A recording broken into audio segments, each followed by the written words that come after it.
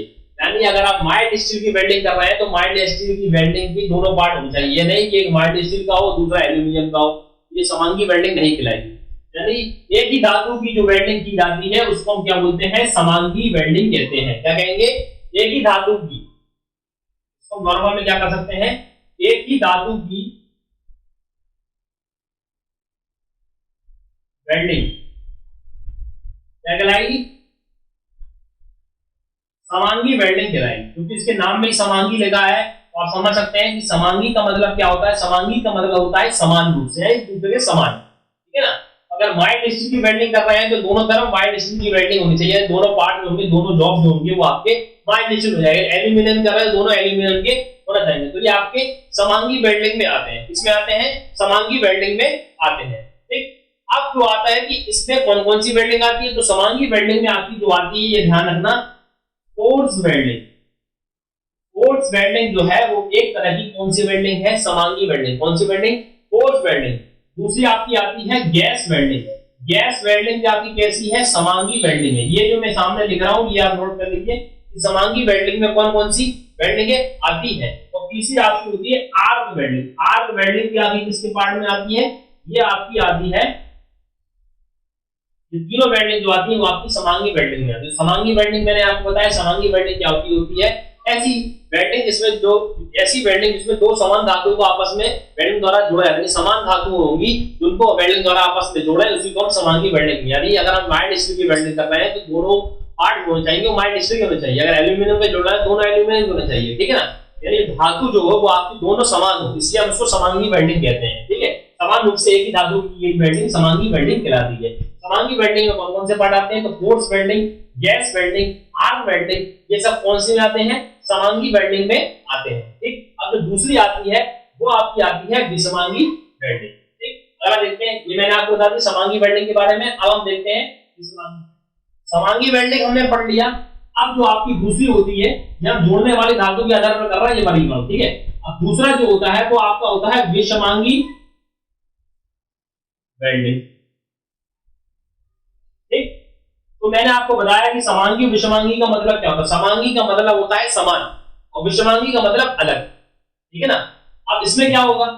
विषमांगी welding में क्या होगा कि इसमें जो अलग अलग प्रकार के धातुओं की जो वेल्डिंग होगी, यानी एक धातु अलग प्रकार की होगी, दूसरी धातु अलग प्रकार की होगी, इस प्रकार की जो वेल्डिंग होगी वो आपकी विषमांगी वेल्डिंग कहलाती है। यानी समान वेल्डिंग नहीं कहलाएगी। यानी आप मान के चलिए तांबे की वेल्डिंग कर रहे हैं, तांबे के साथ आपने पीतल को जोड़ दिया, तो क्या हो गया? अलग चीज हो गई ना। तो इसमें क्या होगा? जो फिलर रॉड होगी वो अलग अलग धातु की होगी, ठीक है ना। तो इस प्रकार की वेल्डिंग को क्या बोलेंगे? विषमांगी वेल्डिंग। यानी समान धातु को जोड़ने वाली वेल्डिंग कौन सी कहलाती है? वो कहलाती है समांगी वेल्डिंग। और जो आपकी असमान धातु है, दोनों धातुएं अलग अलग होंगी, ठीक है, उसमें फिलर रॉड भी आपका अलग अलग होगा, तो उसमें आप किसका यूज करते हैं? उसमें हम आपका यूज करते हैं विषमांगी वेल्डिंग का यूज करते हैं। तो अलग अलग धातु को जिसमें यूज होगा तो उसमें हम किसका यूज करेंगे? विषमांगी। समांगी का मतलब समान और विषमांगी का मतलब असमान। आप ये समझ रहे हो, तो इसकी वर्ड से समझ जाएंगे। समांगी मतलब समान और विषमांगी का मतलब असमान होता है, ठीक। अब बात ये आती है कि इस वेल्डिंग में हम किस किस को जोड़ते हैं। जैसे इसके द्वारा हम क्या करेंगे? तांबे व पीतल को कांच आयरन के द्वारा जोड़ देंगे। किसके द्वारा जोड़ देंगे? तांबे व पीतल को माइल्ड स्टील तथा कांच आयरन के द्वारा जोड़ देंगे। तो तांबे पीतल को माइल्ड स्टील को कांच आयरन द्वारा जोड़ना क्या है? अब आप नॉर्मली ध्यान रखिए, जब आपकी धातु ही अलग अलग हो जाए तो कौन सी वेल्डिंग कहलाएगी? विषमांगी वेल्डिंग कहलाएगी। तो तांबा अलग धातु होती है, माइल्ड स्टील अलग धातु होती है, पीतल अलग मिश्रण होता है। अब अलग अलग प्रकार का जोड़ना है, तो जाहिर सी बात है, कॉमन सेंस वाली बात है कि आपको विषमांगी वेल्डिंग कहलाती है। अब बात ये आती है कि विषमांगी वेल्डिंग की आप परिभाषा तो समझ गए। विषमांगी वेल्डिंग में क्या होता है जो धातु होती है वो अलग अलग रूप से जुड़ती है, ठीक है, वो विषमांगी वेल्डिंग की जाती है। लेकिन जैसे मैंने आपको समांगी मिश्रण बताया कि समांगी वेल्डिंग में कौन कौन सी वेल्डिंग आती है, तो मैंने आपको बताया समांगी वेल्डिंग में आपकी फोर्स वेल्डिंग आती है, आर्क वेल्डिंग आती है, गैस वेल्डिंग आती है, आपकी समांगी वेल्डिंग में आती है। आपसे डेफिनेशन नहीं पूछेगा, जो मैं आपको एग्जांपल बता रहा हूं उसी से क्वेश्चन बनता है, ठीक है ना। तो आपसे ये पूछ लेगा कि समांगी वेल्डिंग में कौन सी आती है। इसी प्रकार जो आपकी विषमांगी वेल्डिंग होती है इसमें कौन कौन सी वेल्डिंग आती है, तो आप ध्यान रखना सोल्डरिंग, ब्रेजिंग, ये जो होती है, ठीक है, सोल्डरिंग ब्रेजिंग जो होती है वो आपकी विषमांगी में आती है। कौन सी? सोल्डरिंग, ब्रेजिंग, ठीक है। तो ये दोनों जो वेल्डिंग के पार्ट है काय में आती है, ये विषमांगी वेल्डिंग में आती है, ब्रेजिंग, ठीक है। तो आपसे यही पूछ लेगा नॉर्मल कि सोल्डरिंग जो है किस प्रकार की वेल्डिंग का प्रकार है, समांगी वेल्डिंग का प्रकार है या विषमांगी वेल्डिंग का प्रकार है। तो आप ध्यान रखिएगा जो आपकी सोल्डरिंग होती है वो आपकी विषमांगी वेल्डिंग का प्रकार होता है। क्यों होता है? क्योंकि इसमें अलग अलग धातु को हम जोड़ते हैं, इसलिए विषमांगी वेल्डिंग कहलाती। उम्मीद करता हूं आपको जोड़ी हुई जाने वाले धातु के आधार पर ये आपको टॉपिक समझ में आया होगा। ये हमने जो पहला वर्गीकरण पढ़ा है, हमने वेल्डिंग के वर्गीकरण को दो भागों में बांटा। पहला भाग हमने जोड़े जाने वाली धातु के आधार पर, तो जोड़े जाने वाली धातु के आधार पर हमने कौन कौन सी वेल्डिंग पढ़ी, समांगी और विषमांगी। इसमें समान धातु को समांगी वेल्डिंग, जिसमें असमान धातु विषमांगी वेल्डिंग। समांगी धातु के मिक्सचर क्या एग्जांपल क्या थे, force welding, arc welding, gas welding, ये कौन सी है, समांगी वेल्डिंग है। दूसरा जो है विषमांगी वेल्डिंग है, सोल्डरिंग और ब्रेजिंग जो है वो विषमांगी वेल्डिंग है। अब बात आती है कि वेल्डिंग जो जिसमें प्रेशर के द्वारा की जाए तो उसमें कौन कौन से पार्ट आते हैं, तो प्रेशर वाली वेल्डिंग हम पढ़ते हैं, कौन कौन सी वेल्डिंग आती है। दूसरा जो हमारा तरीका होता है वो कहते हैं दाब के आधार पर, दाब के आधार पर जो वेल्डिंग थी वो हमारा दूसरा पार्ट है वर्गीकरण, ठीक। अब दाब के आधार पर जो वेल्डिंग होती है वो सब आती है। सबसे पहले आती है दाब वेल्डिंग, दाब वेल्डिंग या प्रेशर वेल्डिंग, ठीक है। उसका नाम ही दाब वेल्डिंग है, जाहिर सी बात है, कॉमन बात है कि दाब वेल्डिंग है, इसमें प्रेशर लगाया जाएगा वेल्डिंग करने के लिए। तो ये क्या होता है, दाब वेल्डिंग क्या होती है। अब दाब वेल्डिंग में क्या होता है कि इसमें हम क्या करते हैं, जो धातुओं को हम इतना पिघला देते हैं, दो धातुओं को अगर वेल्डिंग करना है तो हम उसको धातुओं को प्लास्टिक अवस्था में ला देते, इतना गर्म कर देते हैं जिससे वो प्लास्टिक की स्थिति में आ जाए प्रेशर द्वारा। तो इस प्रकार की वेल्डिंग को हम क्या कहते हैं, दाब वेल्डिंग कहते हैं। क्या कहते हैं, जब किसी धातुओं को इतना पिघला गर्म करने पर इतना पिघलाया जाता है कि वो प्लास्टिक की स्थिति में आ जाए दाब के द्वारा, तो इस प्रकार की वेल्डिंग को क्या बोलते हैं, दाब वेल्डिंग कहते हैं। यानी इसमें हमने इतना प्रेशर लगाया, जो आपकी धातु थी यानी मेटल थी वो आपकी पिघलकर प्लास्टिक बन गई, ठीक है ना। तो इस प्रकार की वेल्डिंग को हम क्या बोलेंगे, दाब वेल्डिंग कहेंगे, ठीक है। अब दाब वेल्डिंग में क्या होगा, मेटल को हम प्लास्टिक वाली स्थिति में ले जाए तो क्या होता है आपका, यानी इसमें टेम्परेचर ज्यादा होगा, टेम्परेचर यानी इतना पिघलाया उसको प्लास्टिक की स्थिति में आ गया, तो इसमें फ्लेम का कौन सी यूज करते हैं, ध्यान रखना आप। इसमें जो आपको करेंगे ऑक्सीजन हाइड्रोजन ज्वाला या फ्लेम, ठीक है, ऑक्सीजन हाइड्रोजन ज्वाला या ऑक्सी एसिटिलीन फ्लेम का यूज करते हैं। आपसे पूछ लेगा कि दाब वेल्डिंग में कौन कौन सी फ्लेम का यूज करते हैं, ज्वाला का यूज करते हैं। तो आप ध्यान रखिएगा जब भी आप दाब वेल्डिंग करेंगे तो इन दो का यूज करेंगे, ऑक्सीजन हाइड्रोजन फ्लेम या ऑक्सीजन एसिटिलीन फ्लेम का यूज किया जाता है दाब वेल्डिंग। कौन सी वेल्डिंग में, दाब वेल्डिंग, ठीक। अब ये दाब वेल्डिंग तो होती है, इसमें यानी प्रेशर होता है। अब प्रेशर तो होता है, दाब वेल्डिंग की भी कई इसके पार्ट के अंदर पार्ट है, ठीक है। तो दाब वेल्डिंग के अंदर कौन कौन सी वेल्डिंग आती है, तो दाब वेल्डिंग के अंदर एक आपकी आती है फोर्स वेल्डिंग। कौन सी आती है, फोर्स वेल्डिंग, ठीक है, फोर्स वेल्डिंग, ये भी आपकी दाब वेल्डिंग है। और एक आपकी आती है प्रतिरोध वेल्डिंग यानी रेजिस्टेंस वेल्डिंग, ठीक है।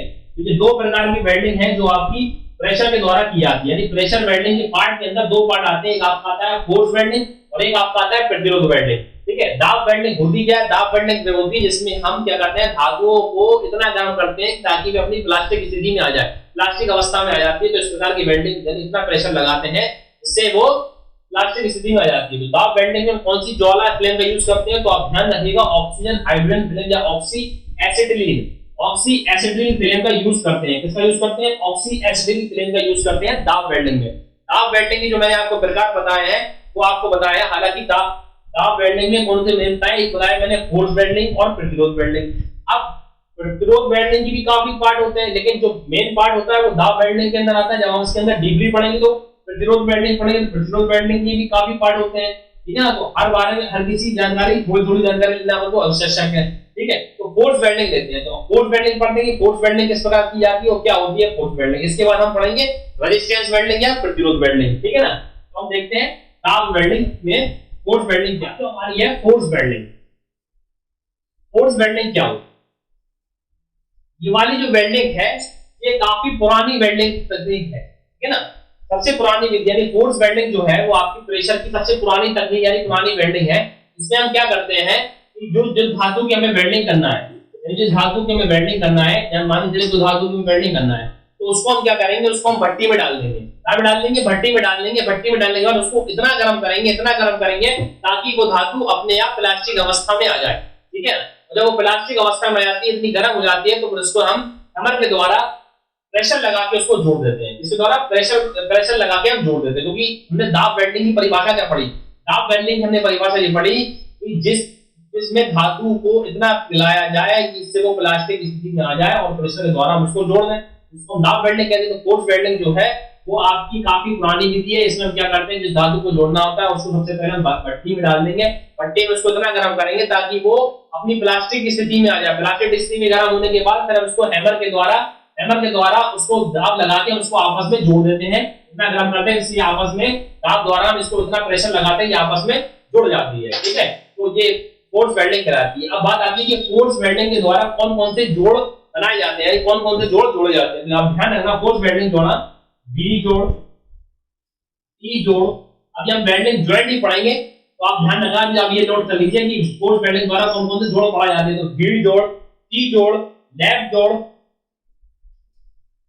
ठीक है, ये ज्वाइंट होते हैं वेल्डिंग के, ठीक है ना। तो ज्वाइंट, इसके बाद जो हमारा चैप्टर मतलब जो टॉपिक होगा वो आपका वेल्डिंग जोड़ के प्रकार कौन है। लैप ज्वाइंट क्या होता है, टी ज्वाइंट क्या होता है, बी ज्वाइंट क्या होता है। तो ये जोड़ होते हैं, बी जोड़, टी जोड़, लैप जोड़, बट जोड़, ये सभी आप इसके द्वारा जोड़ सकते हो। फोर्स वेल्डिंग द्वारा आप क्या करते हो, फोर्स वेल्डिंग सबसे पुरानी तकनीक है। इसमें क्या करते हो, जिस धातु की में वेल्डिंग करना होती है उसको हम भट्टी में डाल देंगे और उसको इतना गर्म करेंगे जिससे वो प्लास्टिक स्थिति में आ जाए। प्लास्टिक स्थिति में आने के साथ फिर हम उस पे हैमर के द्वारा इतना बल लगाते हैं जिससे वो उसकी वेल्डिंग हो जाती है, वो आपस में चिपक जाती है। इसको हम फोर्स वेल्डिंग कहते हैं। फोर्स वेल्डिंग के द्वारा कौन कौन से जोड़ बनाए जाते हैं, तो फोर्स वेल्डिंग के द्वारा बी जोड़, टी जोड़, लैप जोड़ और बट जोड़ बनाए जाते हैं। आज की वीडियो में इतना ही काफी रखते हैं। उम्मीद करता हूँ आपको आज की क्लास पसंद आई होगी। आज हमने वेल्डिंग के उपकरण और वेल्डिंग का क्लासिफिकेशन पढ़ा। क्लासिफिकेशन में हमने बता दिया क्लासिफिकेशन को किस प्रकार बांटा गया और कौन कौन सी वेल्डिंग होती है, ठीक है। मिलते हैं आपको कल, जब तक की नेक्स्ट वीडियो, तब तक के लिए नमस्कार।